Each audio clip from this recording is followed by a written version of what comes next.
நண்பர்களே, உங்கள் முன்பு மீண்டும் இன்றைய சிங்கநாதம் மன்னார்குடி சிவராமன். இந்த ஜெயங்கொண்ட சோழபுரம், கங்கை கொண்ட சோழபுரம், இந்த மண்ணிலிருந்து பிரகதீஸ்வரன் ஆலயத்திலிருந்து நான் பேசுகிறேன்.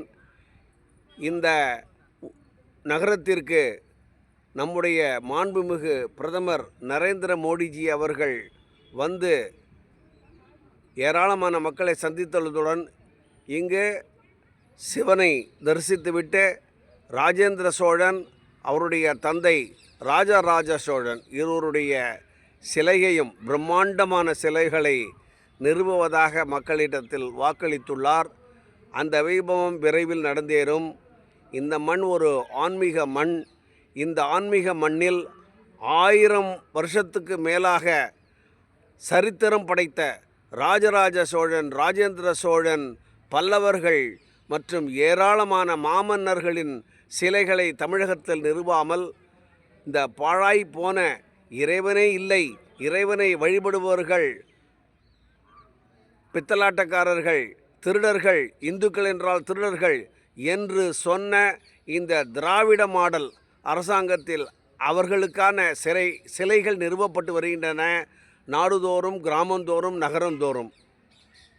பெரியார் ஈவே ராமசாமி நாயக்கன், அண்ணாதுரை கம்பரசம் எழுதியவர். ராமரே இல்லை என்றார், ராமரே பொய் என்றார்.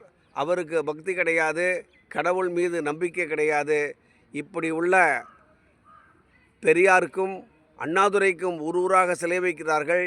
இவர்கள் எந்த கட்டுமானம் செய்தாலும் அதற்கு இவர்களின் இந்த இறைபக்தி இல்லாதவர்களின் பெயர்களை வைக்கிறார்கள். இந்த நாடு உருப்படுமா என்று நான் கேட்டால் உருப்படாது என்று தான் சொல்லுவேன். நரேந்திர மோடி இந்த நகரத்திற்கு வந்து விஜயம் செய்துள்ளார். இனி ராஜேந்திர சோழன், ராஜராஜ சோழன் இருவர்களின் சிலைகளும் வைக்கப்படும். இதுபோல் மீண்டும் ஏராளமான ஆயிரக்கணக்கான வருடத்திற்கு முன்பு சரித்திரம் படைத்த பல்லவர்கள், விஜயநகர பேரரசு, நாயக்க மன்னர்கள், சிவாஜி போன்றோர் அனைவருடைய சிலைகளும் தமிழ்நாட்டில் நிறுவப்பட்டு ஆன்மீகம் பரப்பப்படும். மோடிதான் இதற்கு அடிக்கோல் நாட்டப்போகிறார் என்று கூறி உங்களிடமிருந்து விடைபெறுவது மன்னார்குடி சிங்கநாதம் சிவராமன். நன்றி, வணக்கம்.